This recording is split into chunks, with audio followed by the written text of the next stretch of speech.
क्या आप शाय हैं? तो घबराने की बात नहीं है। इस दुनिया में हर इंसान कभी ना कभी जिंदगी में शायद जरूर था। बहुत कम होते हैं जो कि बचपन से ही आउटस्पोकन होते हैं और हमेशा ही आउटस्पोकन रहते हैं। कुछ लोग कंडीशनली कहीं ना कहीं शाय फील जरूर करते हैं। और अगर हम दुनिया के बेहतरीन सेलिब्रिटीज़ की बात करें तो इनमें से भी बहुत सारी सेलिब्रिटीज शाये हैं और इनके बारे में आप जानते भी नहीं हैं।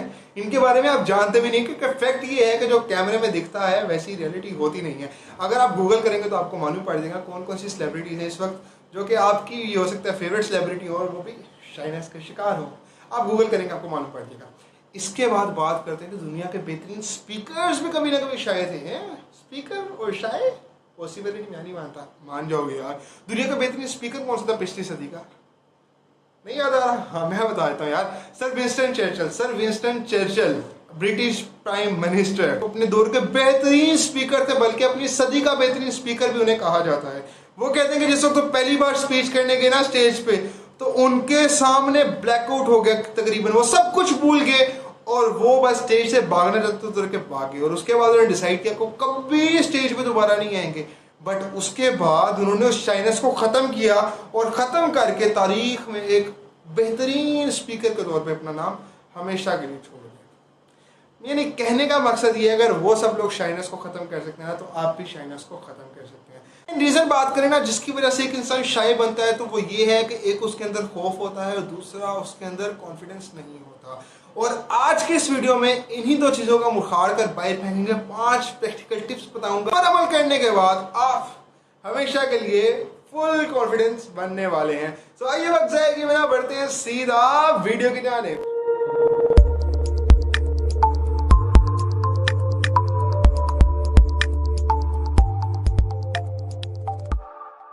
टिप नंबर 1 है जी 50-50 रूल। 50-50 रूल को हमेशा याद रखें। अगर आप में फियर ऑफ जजमेंट है, अगर आपको फियर ऑफ एक्सेप्टेंस का खतरा है, यानी कि शाइनेस की जो मेन बड़ी रीजन है एक वो है फियर। उस फियर को भगाने के लिए आपको इस रूल को समझना पड़ेगा।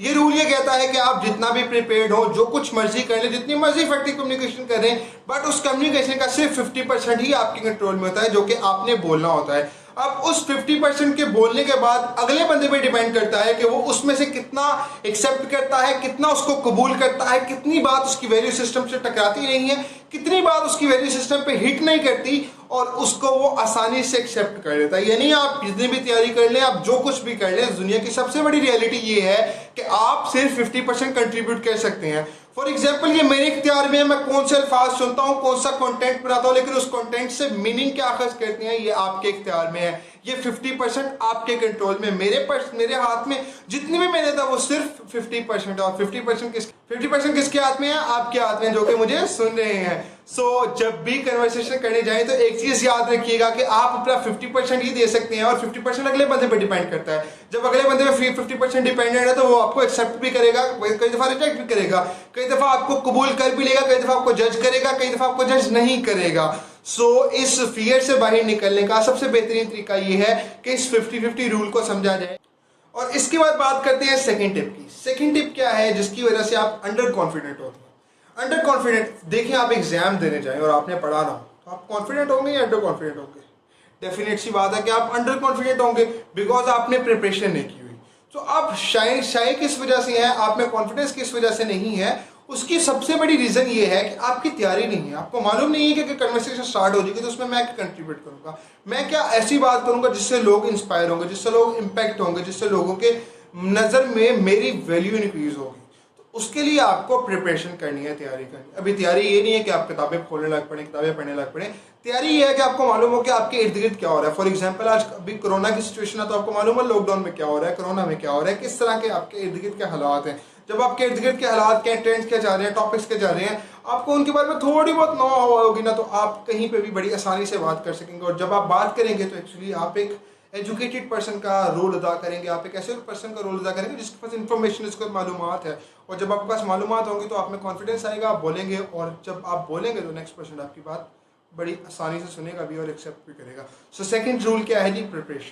अब रूल नंबर 3 या टिप नंबर 3 जो आपको फॉलो करनी है वो ये है कि make conversation like a game. Make conversation like a game, यानी कन्वर्सेशन को एक गेम की तरह का बना दो, बातचीत को एक गेम की तरह बना दो।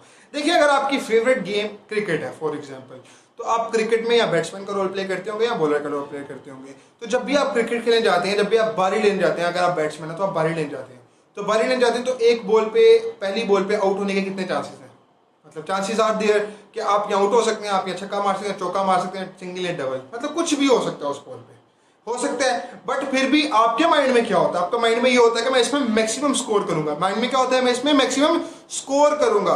सो आप जब उसके चांसेस से, सक्सेस के चांसेस भी उतने थे और फेलियर के चांसेस भी उतने थे, तो आप किसके ऊपर फोकस कर रहे थे, आप फोकस कर रहे थे सक्सेस के ऊपर, फोकस किस पे करते हैं, सक्सेस के ऊपर। दूसरी जो चीज आप करते हैं गेम खेलते हो, वो ये करते हैं कि आपको आउटकम की परवाह नहीं होती, आप जीतते हैं या हारते हैं, बट आपको एक चीज का पता होता है कि यार खेल खेलते हुए मुझे मजा आने वाला है, खेल खेलते हुए मुझे मजा आने वाला है। सो यही दो रूल अप्लाई करने हैं जी कन्वर्सेशन के दौरान। कन्वर्सेशन के दौरान सबसे पहले तो फोकस इस पे करना है पॉजिटिव चीज पे, यानी आपकी बात सुनी जाएगी, आपकी बात सुनी जाएगी, आपकी बात को लोग एक्सेप्ट करेंगे, इस चीज पे फोकस करना है। यानी कि अब जब मैं अपने मुंह से बात निकाल रहा हूं तो मेरे पास चांसेस है कि इस बात को या तो एक्सेप्ट किया जाएगा या इसको रिजेक्ट किया जाएगा।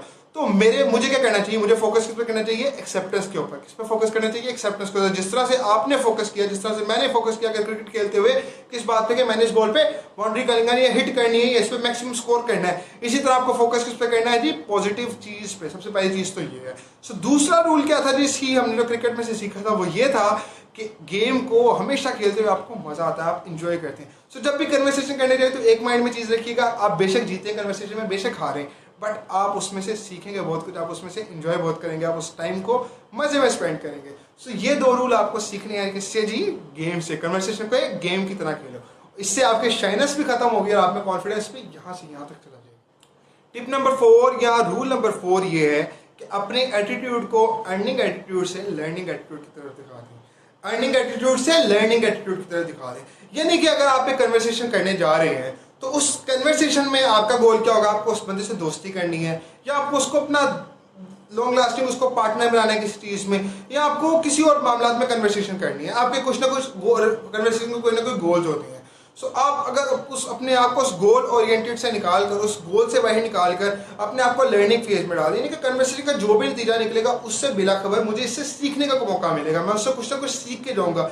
मैं आज बात करूंगा, हो सकता है मैं घबरा जाऊं, हो सकता है मैं उस तरीके से बात इफेक्टिव ना कर पाऊं, बट अगर मैं इफेक्टिव बात नहीं कर पाऊंगा तभी तो मुझे मालूम पड़ेगा कि यार इन ग्राउंड्स पे मुझे काम करने की जरूरत है, इन ग्राउंड्स पे मैं लैग कर जाता हूं बात करते हुए। सो जब तक आप कन्वर्सेशन करेंगे नहीं, जब तक आप बात करेंगे नहीं, तो आप सीखेंगे कैसे? और उस सीखने के लिए जरूरी है कि आप अर्निंग एटीट्यूड से निकलकर लर्निंग एटीट्यूड में। उसके बाद लास्ट प्रो टिप क्या है, टिप नंबर 5 क्या है जी, वो है जी के fear of judgment. Fear of judgment. आप कन्वर्सेशन किस वजह से नहीं करते? कन्वर्सेशन इस वजह से नहीं करते कि आपकी जो है वो कॉन्फिडेंस थोड़ा लो होता है और आपको लगता है कोई ना कोई ब्लंडर कर देंगे, जिसके बाद लोग आपको जज करने लग पड़ेंगे, लोग आपके बारे में सोचेंगे और आप कहते हैं लोग क्या सोचेंगे यार, इस वजह से मैं शायद में बात नहीं कर सकता। अच्छा, लोग क्या सोचेंगे, चलें देखते हैं लोग आपके बारे में क्या सोचते हैं। आप किसी कन्वर्सेशन में गया, आपने ब्लंडर कर दिया, अच्छा लोगों ने कहा यार कितना बेवकूफ़ आदमी है, कितना बेवकूफ़ आदमी है। एक बार सोचा, लोग बंदे ने आपके बारे में 2 दफ़ा सोचा, 3 दफ़ा सोचा, 4 दफ़ा सोचा, 5 दफ़ा सोचा, चले मान लेते कितनी दफ़ा सोचा होगा एक दिन में, 100 दफ़ा, 200 दफ़ा, इससे ज़्यादा नहीं कोई सोच सकता। हाँ, इतनी दफ़ा सोचा होगा। और हमारे माइंड में थॉट्स कितने आते हैं, मैंने बताया था अपनी वीडियो में, उसका लिंक भी आई बटन में आ रहा है। खैर, इस वीडियो में वापस आते हैं। हमारे माइंड में थॉट्स आते हैं 60,000। 60,000 में से कोई आपके बारे में 100 दफ़ा भी सोचे तो कितने परसेंट सोचेगा यार? कुछ पॉइंट्स परसेंट बनता है यार। तो जब इतने ज़्यादा थॉट्स एक बंदे के दिल में आते हैं तो आप परवाह किसे है यार? 60,000 में से 100 दफ़ा भी कोई आपके बारे में सोच रहा है तो कितने परसेंट सोच लो? पॉइंट कुछ मतलब मैं कैलकुलेट भी नहीं कर पा रहा, इतना छोटी रकम है। तो इतने छोटे अमाउंट के लिए जब लोग आपके बारे में सोचे तो लोगों की टेंशन क्यों ले रहे हो? जाओ कन्वर्सेशन करो और जाके एंजॉय करो। अब ये 5 रूल्स को अप्लाई करो और उसके बाद देखो कि आपकी जो शाइनेस वाला भूत है वो भागता है या नहीं भागता। गारंटी देता हूँ कि ये भूत जो है वो लाजमी भाग जाएगा, क्योंकि ये बाबा उसामा का टोटका है। उम्मीद करता हूँ वीडियो पसंद है। वीडियो पसंद है तो लाइक कर दो, चैनल को सब्सक्राइब नहीं करा, सब्सक्राइब करके बेल आइकन के निशान को लाजमी क्लिक करेगा। मैं मिलूंगा आपको अगली इंटरेस्टिंग वीडियो में। अपना बहुत सारा ख्याल रखिए। अल्लाह ताला आपको दुनिया के तमाम खुशियां अता फरमाए। आमीन। खुदा निगहबान।